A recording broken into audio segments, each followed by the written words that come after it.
Hey guys, this is Gideon and welcome to this video. Over the last couple of weeks we've been talking about you were made for a mission. I've been talking about this whole idea that we're put on this planet for a particular reason, and it's been challenging a lot of people, and some questions have come up, and I decided to sort of make this video and to address those questions. There's many different questions, and people have different concerns, and because people are in different journeys, of course, and different seasons of life, and so I just thought to make this video because it's just a lot easier, a lot simpler to address it in this way. And I'm just going to keep it quite conversational, and you can still post your comments below, and I will look at the comments and the questions, and I will make it make a real effort to answer those personally. And so it seems that the thing that people kind of had an issue with, or the thing that people struggle with, is this whole idea that they don't really know what their purpose is, or they don't really know what their skills are, or what their talents are, and they don't really know where to start. And so people often get onto this path of confusion, and so it ends up becoming a real struggle for them, something that needs to be liberating, something that needs to be freeing, and really set people on their path, and really make them sort of set them on this path of living life with enjoyment and peace, and just kind of really knowing what it's about for them. It becomes this real challenging, daunting type of thing. And so the more people think about what they might be good at, or what their purpose might be, the more people struggle. Now, I think it's a universal, it's universal nowadays, and people know this to be common knowledge, that when we lack purpose, or when people don't have a purpose in their life, they tend to struggle. Having a purpose is just part of those needs that we have as people. We ultimately need to have a goal, because it gives us certainty. To have a purpose gives us certainty, which is one of the primary human needs that we've got. Certainty of security. It gives us emotional security and certainty. It gives us spiritual, emotional, and physical certainty and security, and on some level. And so ultimately we need a purpose. If you've ever read the book A Man's Search for Meaning by Viktor Frankl, it's perhaps one of the most powerful examples of what happens when a person has a purpose versus when a person loses their purpose, even in the most challenging of environments, like the concentration camps of the Second World War, the Nazi concentration camps. Viktor Frankl tells a story of how purpose and really got him through, whereas a lot of people lost their purpose. A lot of people lost their faith, and ultimately died before they even died physically. They sort of died internally, which ultimately also led to them dying physically. And it's a quite powerful book, and it just illustrates to us the power of having a purpose. Now, even though this is a very powerful thing, and even though it's a liberating thing, as I just said, for many people this becomes a very daunting idea, because they struggle to know what they're really about. And as Thoreau said, I've quoted him quite a few times, but I love the quote where he says that the mass of men leads lives of quiet desperation. I think there is so much truth to that.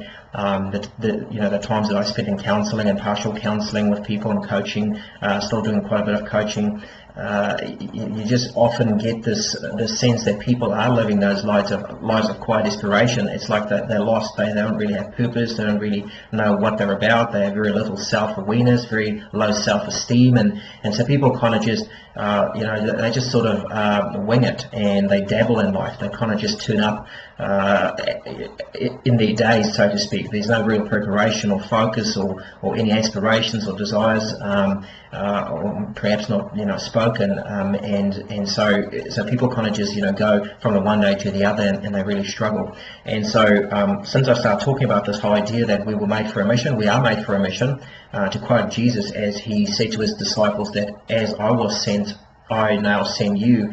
I mean, that's sort of very clear that in a sense, as he had a very specific mission on this planet, he also had a very specific mission in mind for his disciples, and I think that still rings true for us today. And I think everyone and anyone that's a student and a follower of his teachings and of him as a person, and definitely if you embrace him as Lord in your life and Savior of your life, I think that rings true, and it's still true for all of us. The fact that we are also being sent, maybe in a different way, different context, different time, obviously, to different people, but I think it still rings true. I believe it is still true for us, and Scripture kind of has this message over and over again that there is a mission, and we are being given and have been given certain gifts and skills and talents and passions and these type of things, ultimately to glorify God. And so when people look at us, they will ultimately also glorify Him and come to know Him through us. And so there's a very specific and a very clear sort of thread running through Scripture in terms of that. The unfortunate thing is that becomes a bit of a challenging thing for people, and people get stuck on this thing that they don't know what they're about, and so they get caught in this thing that we call in the self-help world analysis paralysis, where they overanalyze things, but ultimately it just results in paralysis where they don't do anything, and they just sort of become like a dog chasing its own tail, just running in circles, sometimes with a lot of vigor and a lot of energy, but ultimately it can't catch its own tail, and so a lot of people kind of go through life like that. They're good people, good intentions, and they really want to serve the Lord, and they want to make a difference in this world. They really want to move the needle in this world for themselves and other people, and do right by people and do right by their Creator as they believe. But unfortunately, they get stuck in this analysis paralysis situation where they sort of just overanalyze things, and they never really get moving, and they sort of become really frustrated and might I even say sometimes depressed, because they so want their purpose, and because it sort of becomes this carrot, that's being hung in front of them, but they just can't ever reach it. It's like the donkey chasing the carrot in a sense, but can't even reach it, or ever reach it. It's like people become like that, and it's quite not sad to see, but I can understand that. I've been there in my life. And so I really just want to address that tonight, and I know I've given sort of a lot of a long intro, but like I said, this is conversational. I've got a couple of books here that I think you might be interested in. If you're somebody that's been challenged by what I've been saying, and also maybe even been confused, or you're just completely lost in what I've been saying, I think there's a couple of books that really served me and helped me on my journey to really clarify and help me sort of start on this journey of doing what I'm doing. And may I just sort of make this sort of small caveat that ultimately I don't think that journey is ever finished. I think that as long as we're on this planet, it's always a process of evolving, and sort of constantly growing and learning, and as you do something, you learn from that, and you grow, and you move on, you become even better and bigger and better, so to speak. So I don't think it's ever a finished a process that just is completed. I think the day that process is completed is the day that we finally come to rest in this world anyway. But these books have really served me, and you might even know some of them, but they all have sort of unique characters and characteristics, and they sort of all have exercises and questions and reflection, questions for reflection that really help me, and I think that will serve you too. So you can get many of these on Kindle, or you can just buy the hard copies at Fish Pond or Amazon or wherever, and I'm sure that will serve you.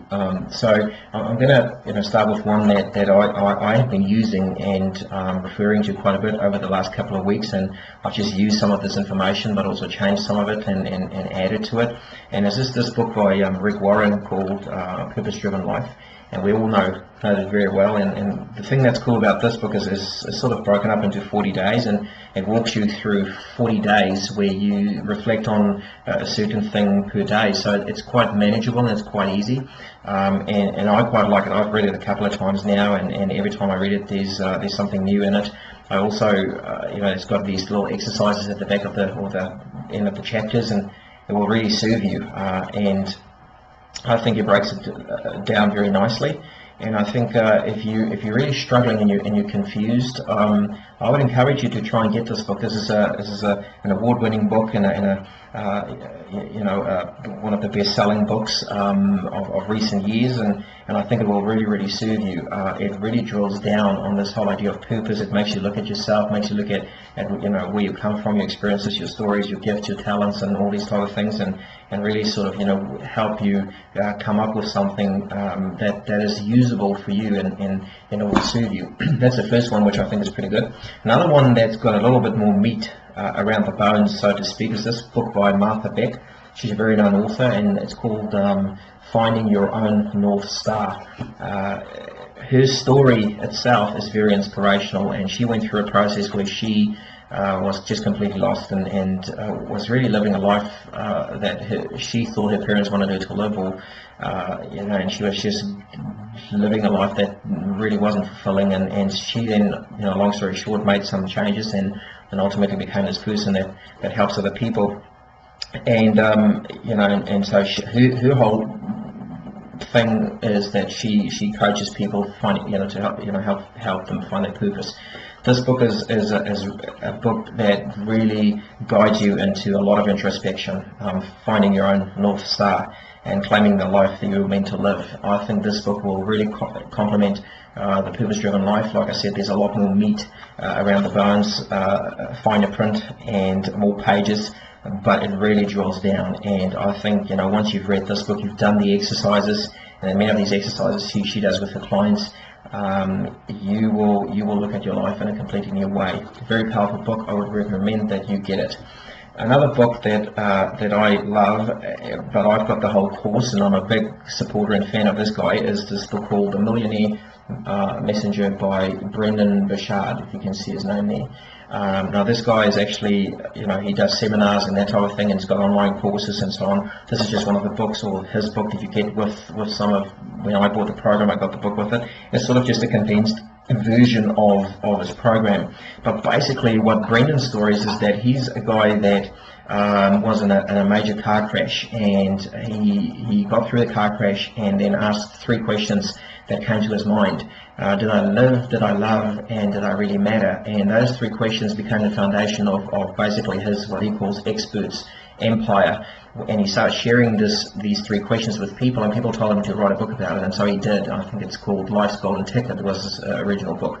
And he basically has become a person that helps other people discover their passion and turn their stories into a marketable thing. Now, even though we're not talking about marketing your story, what's powerful in this is that he helps you look at your life in a completely new way. He helps you look at the experiences you've been through, the story that you have, the events that's been in your life, the incidents, and all the things, circumstances and everything that's led up to you being you right now. He helps you look at that in a completely new way, in a way where you can turn that into something that really serves other people and makes a difference in this world. It is very, very powerful. It is very, very good. I love this book. It's very easy and simple to read, and again, there's a lot of nice exercises in here that will really serve you. Another book that I would definitely recommend you get, I don't know if you get this in Kindle, but you do get the hard copy, of course, and it's also a #1 New York Times bestseller, is by this guy called Poe Bronson, and it's called What Should I Do With My Life? And basically what the story is that it's a compilation of stories. Poe basically went and he interviewed a lot of people that found their purpose in their lives, and by hook or by crook, in so many different ways. These are stories of normal, regular people like you and me who were lost. They didn't know what to do. They didn't know what their lives were about. They were unhappy. And he interviewed these people, and honestly, there are some awesome stories here, stories that just are really inspiring, of real people that he interviewed. And what's nice about this book is it's broken up into various parts, and so you can just really look at the one that applies to you, and you can just read those stories. Again, many stories of many different people. And I would definitely recommend you get this book. You can read a story per day, and it will just give you so many ideas when you read what other people went through and how they discovered their passions and what they were meant to do. And one guy had this this thing that he built, and it was lying under his bed, and it was something to do with golf. This guy loved golf, and he showed I think it helped people to putt better, or to do a better drive or something. And so he's, long story short, eventually shared this with someone, and it became an absolute great invention. And he became like a golfing coach, and he made a lot of money from that, in that sense. But most of all, he found fulfillment, and he discovered the life he was meant to live. The irony of that story is that it was under his bed all the time, but he never bothered to look there. He was constantly looking elsewhere for his purpose or his mission, and it was hiding under his bed, it was sitting under his bed all along. And that was just one example of a very good story. Obviously, Poe tells the story a lot better than I can, but a very awesome book to get. Another book, last book, that I would encourage you to get is by Pamela Slim, and it's called Body of Work.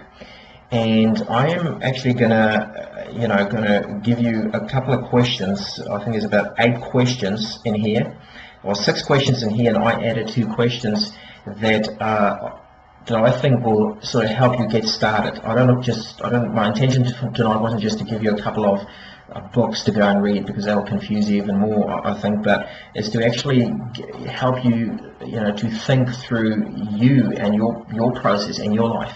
To soothe you and to break through some of that confusion. Now look, confusion, as I always say, is a good thing. As people, we are stuck in our patterns of thinking and patterns of doing, and when we have confusion, that means something has interrupted those patterns, which means we are open for change, we are open for new information, even if it's just a small window.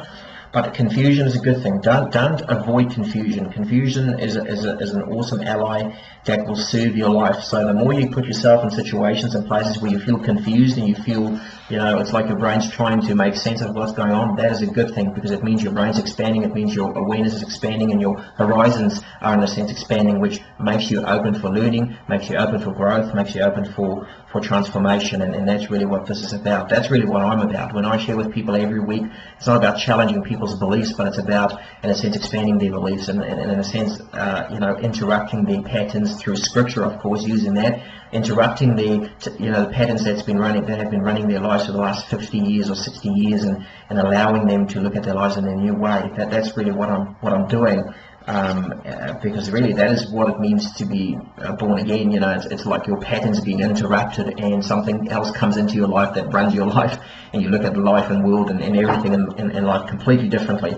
But I don't want to talk about that too much tonight, but I want to give you a couple of questions. So if you have a pen and paper, or you just want to type, maybe open a Word document or something on your computer, you might want to type these questions down or write them down.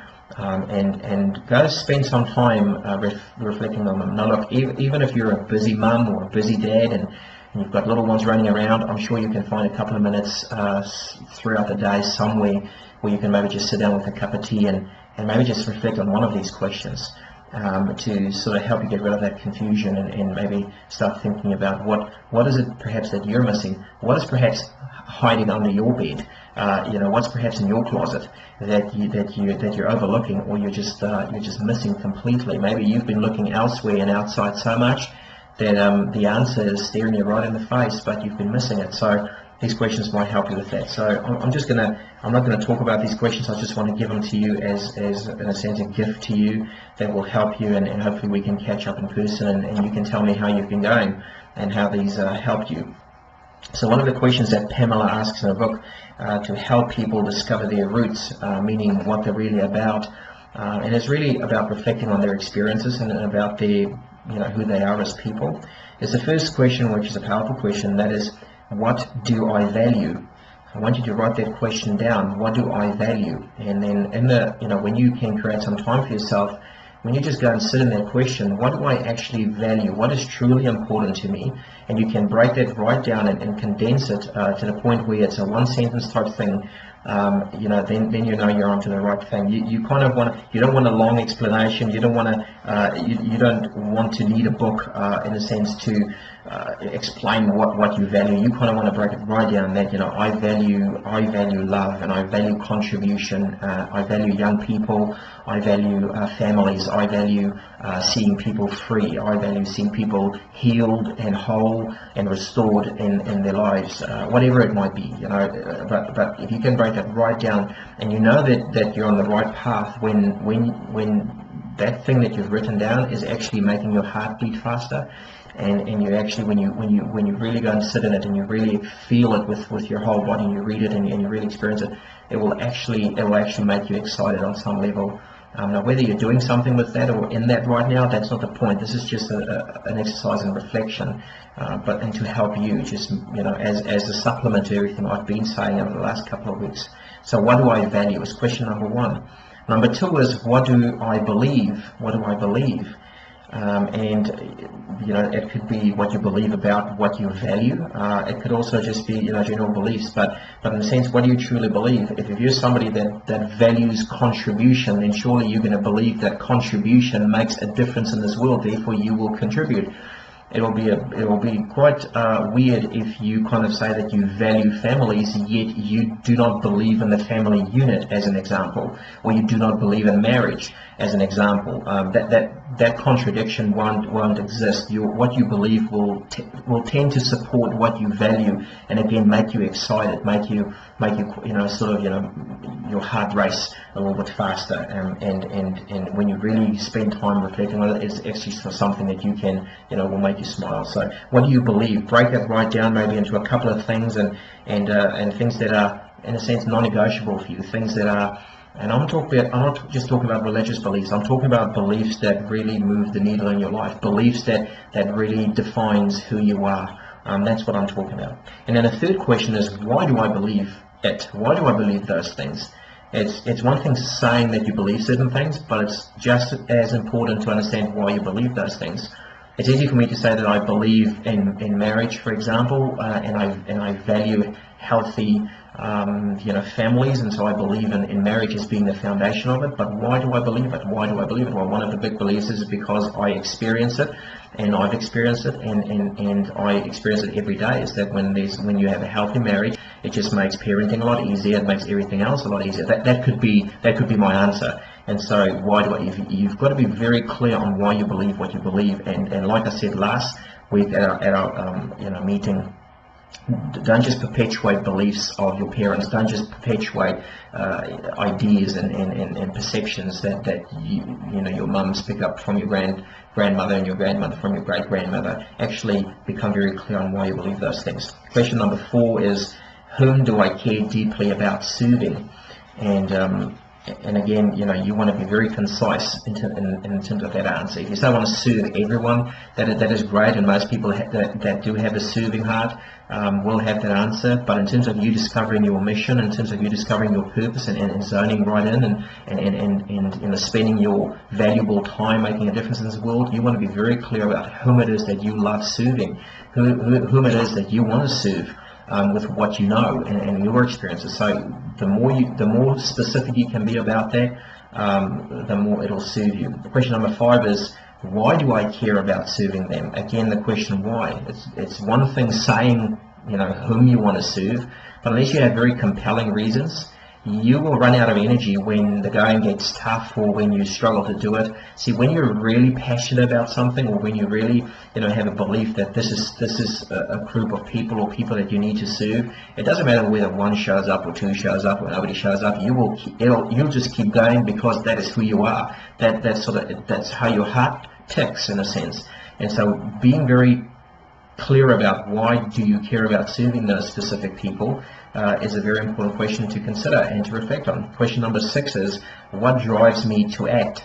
And again, this is about compelling reasons. Why is it that you want to do what you do? Why is it, what are the things that drives you to act?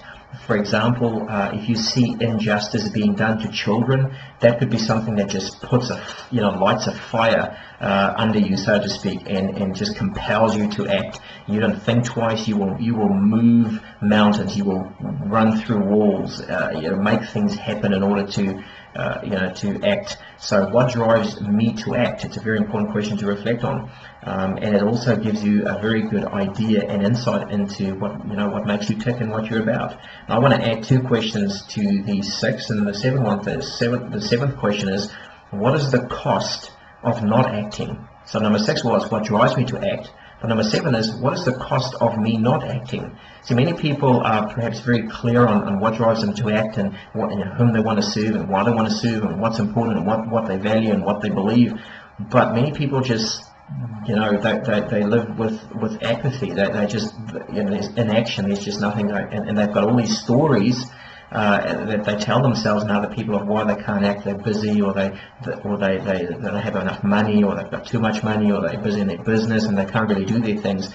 But as I always say, life is really the dash between two dates. The problem is you and I don't know what that second date is. We know the first date, we don't know the second date. And so if you just keep pushing things out and keep telling yourself that story, then unfortunately that second date might turn up a lot sooner than you think. And so isn't it worthwhile, just spending some time reflecting on these things and start living towards at least some of these, and even given your current situation? And one of the ways that I think is a good way of doing that is to reflect on this question sincerely and honestly. What is the cost of me not acting? What is the cost of me not actually acting and doing something about the injustice around children in New Zealand, as an example? Isn't there something that I could do? Isn't there something that I could at least start doing given my situation and time restraints? Isn't there something that I can do, especially with the internet nowadays, where you don't even have to leave your home to connect with other people? Isn't there something that I can start doing to move the needle? And what is the cost if I don't? What is the cost if I don't act now? Not the cost someday, right now. What is it costing me? What is it costing my family? What is it costing people around me when I'm not living and doing the things that I'm passionate about? And I'm kind of, what is it costing me personally if I just sort of, park my dreams or shelf my dreams in a sense? How does that make me feel? Many people live with resentment. Many people live with disappointment. But you don't have to. You can change that. And question number 8 is a very important question. That is, what can I do today? So once you've reflected through these questions and you have a sort of a bit of a clearer picture of maybe what you're about, it's important to ask yourself also this question: what can you do today? See, it's easy to get this very compelling, nice, clear picture, but if you just go and shelf it or park it next to the bickies and the cup of tea, there's no point. You also need to ask yourself, what can I do today? Maybe there's just one thing you can do, maybe one thing that I can do, maybe one thing that I can, maybe just a small thing, maybe it's just starting a blog that's geared towards young people if that's my thing, or geared towards older people if that's my thing, or maybe it's just to start making some phone calls if I'm constrained to my house and I'm not very mobile due to certain circumstances. There's always something that we can do, and it's just us as people. We need to get over this illusion and these stories that we tell ourselves of being stuck, and we don't have the resources, or we're not in the right season. See, it's never a matter of ability. It's always a matter of motivation. That's the truth. The only reason why we don't make a change and why we don't do certain things in life is not because we can't do it, or we don't have the means or some means to do it. It's because we're just not motivated to do it. And what I mean by that is because something else is blocking and is taking our motivation, and we believe that sort of deserves all our time and all our effort and all our resources. But that's not quite true. If something is truly important to you, you'll find a way. I'll find a way. That's just the way we are. And so my challenge to you is to reflect through these 7 questions and then use the 8th question, which is, what can I do today, to just come up with one action step that you can put in place and then keep in place and keep doing and keep building and keep putting yourself out there, and see how that compounds and what that leads to, what other doors will open. In my experience, once you open a door, it seems that other doors just naturally start opening for you, but you've got to open that first door and you've got to walk through it. And maybe that is not the initial door that you walk through. The initial thing you start on is not the thing that you finish with, and that's okay. It's not how you start, it's how you finish, as one of my good friends always say. It's just that you start. It is just about making a start. As Nike says, just do it. And maybe you just start with a blog today. Who knows? Maybe you can be on stage sharing your story or with in churches in a couple of years' time. Who knows? But you can't allow yourself, because you don't know what the clear end picture looks like, allow that to keep you back from not stepping out, and allow that to confuse you into inaction, and then get busy with this thing of analysis paralysis, where you overanalyze, but you're really just being paralyzed and not doing anything. So don't buy into that belief. Just start doing something. And honestly, if the only thing that you can do today is maybe to pray for that specific thing that you value and you believe in stuff, well, start with that. I would say that's a very good place to start. At least you're sending energy and you're sending good wishes and you're blessing people in some way. I think you should never discount the power of that ever. So maybe that's the only thing you can do. But I think one of the biggest things that you and I need to overcome is the belief that we can't do something, or just buy into this belief that, you know, the answer of what we're supposed to do will just one day knock on our door or just fall in our laps. For some people it works like that, but I think for most people it doesn't. It's a matter of reflecting, getting self-awareness, knowing yourself well enough, and then putting yourself out there in small ways, perhaps initially, or in a big way if you can, and then see how it unfolds and how it rolls out. Guys, before this video gets too long, I hope I served you. I hope you can get some of those books, and because they will really serve you, and I think they will really help you come to a much better understanding of you, maybe deal with some of that confusion that some of you are experiencing. I just want to invite you again to come along. There's still a lot of things that I want to share with you on a weekly basis, opportunity, and hopefully I will see you there, and bring your questions, bring your comments. Please feel free, you know, to do that, because that's the only way I can gauge where you're at, and I can help you perhaps and share with you my story, my journey. And guys, hopefully at the end of the day, we will all live fulfilling lives, and you know, as Jesus said, I want to give you life and life in abundance, and I truly hope that, you know, hope that for us all, and that's my prayer for us all. So guys, I hope I served you, and until I see you again, as I always say to people, you know, go out and live strong, live with passion, and go make a difference for someone, even if that someone is just in your own home. Go and make that difference. Until I see you again, yeah, go well. See you guys.